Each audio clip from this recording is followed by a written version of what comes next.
Hey Amazon sellers!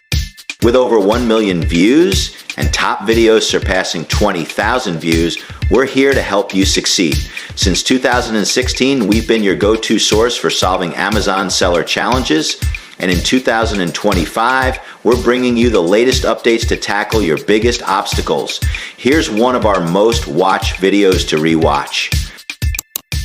We are the law firm behind AmazonSellersLawyer.com, and we are by far, head and shoulders, the #1 company, law firm or not, to help Amazon sellers write plans of action, analyze your accounts, identify the issues, and help you get your ASINs and your accounts back if you are suspended. So what I want to talk to you about in this particular video is the inauthentic suspension. It is the #1 reason for an account getting suspended. It is the #1 reason for a seller to lose a listing or an ASIN or a group of ASINs.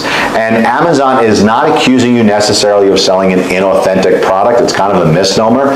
It's really a sourcing issue. Amazon wants to see and Amazon wants to learn where you purchased your products from.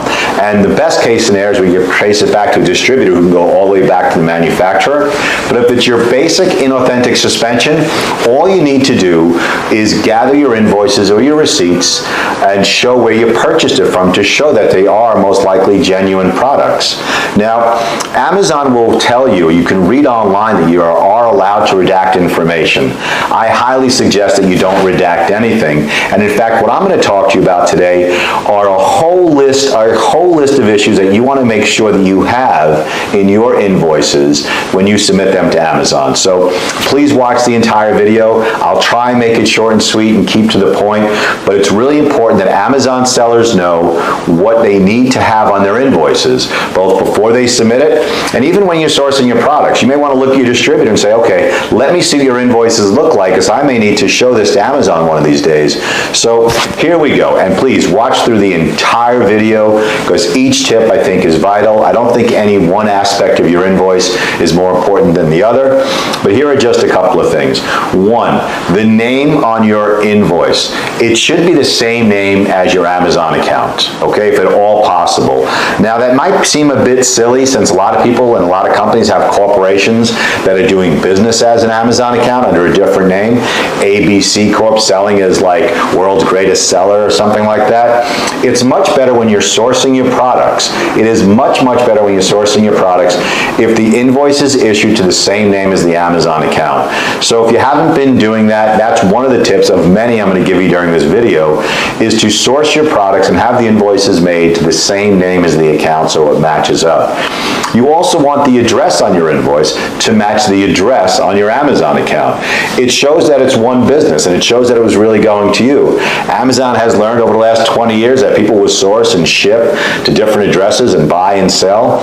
And if you get hit with the inauthentic, you want to be able to show that that invoice was made to you. So to your Amazon account, and also to the address on your Amazon account.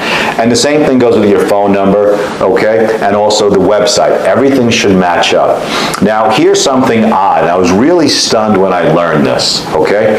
I was stunned that Amazon also wants to see the same email address. So on your invoice, you have the same store name, the same address, right? The website that matches, preferably in the same name also. But whatever email address you have on your invoice should be the main email address you have on your Amazon seller's account. They look at this as a soft match, so you want to make sure your invoices have this matching information. So that's just the top portion of the invoice. I'm going to go through each portion of that invoice, so please keep watching and make notes and write it down or rewatch this, because this stuff will help you get your account back and help you get your listings back. Now you go to the next section of an invoice, and it's usually like a chart or a graph that indicates the quantity, the price, and a description of the product. The quantity of the invoice should match somewhere close to what you're selling on Amazon. Because again, you're trying to show Amazon that these were purchased from a reputable supplier, a reputable distributor, to be sold on Amazon. So those quantities should match up. It doesn't have to be identical, but it certainly shouldn't be a tenth, and it certainly shouldn't be 10 times what you're selling on Amazon. You want them to match up as much as possible. When it comes to the description of the product, you want that description to be as detailed as possible. You want to have the SKU on there, the UPC code, the description, the name of the product, the size. If there are different versions, male versus female for clothing. If there are different color products, okay, if it's a speaker and they come in blue and black and red and white, you want those descriptions to be as dead on and as inclusive as possible. I don't think the description can ever have too much information, so you want to have that description match as much as possible to the description on the detail page. Now, the next line, usually it's to the right of that invoice, is how much you are paying per unit. Now, Amazon says you can redact. I highly recommend that you don't. Throughout the arbitrations, we have seen that Amazon looks for any reason to really discredit your invoices once you're in this loop.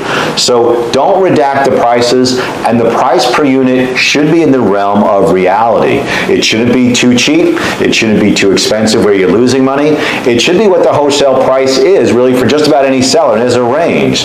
So let's say the wholesale price is $10 a unit. You shouldn't have it for $4, and you certainly shouldn't have it for $20. But don't redact the price. It's an indicator that you purchased it and the pricing was real. Also, the math between the per unit and the price, it has to match. If there are mathematical mistakes, it's an indication to Amazon that your invoice might be fake. Okay, so you really want those to match up as much as possible. If there is a place for handwriting on the invoice, you should have some handwriting. If there's no place for handwriting in an invoice, it should not have any handwriting. The fonts on your invoice, the fonts on the invoices should all match. I don't know why, because we know there are certain pre-printed invoices that are just multiple fonts and they don't look neat and orderly, but they're certainly still real. But the fonts on your invoice that you're submitting to Amazon should match, because Amazon looks at fonts that don't match in size and also the typeface as an indicator that the invoice might not be real. So you want the invoices to all match. You also want to make sure the dates of your invoice are close. So if you're selling a product on June 1st, your invoice has to be before that because you had to purchase it before you were selling it. I mean, this stuff kind of makes sense. But also you don't want it to be too old, okay? Amazon will often ask you for invoices for 90, 180, or 365 days, and you want to make sure the dates match up, the quantities match up, and the prices match up. That it all makes sense, 100% makes sense. So that's the tips. Now, if you're submitting invoices to Amazon, you need to look at your own invoice and see how could someone make any points, how could they argue at all that my invoices might be fake? And look for holes and fix them before you submit. Don't submit pro forma, don't submit Excel spreadsheets, don't manipulate them or change them yourself, okay? Amazon is nailing these people, but for invoices, those are the tips for today. And if you like this video, if you learned something about submitting invoices to Amazon, please like this video, please share it, and if you would like anything answered at all, either one-on-one or in a video or in any fashion that I can help you or your group of sellers, email me, cj@amazonsellerslawyer.com, cj@amazonsellerslawyer.com. Also, unlike Amazon, we will actually speak with you, okay? So if you have an issue, feel free to call us. We are here to help. I believe in paying it forward. The phone number is 8779-SELLERS, 8779-SELLERS. Thank you very much for watching and learning about inauthentic suspensions and what you need to focus on your invoices.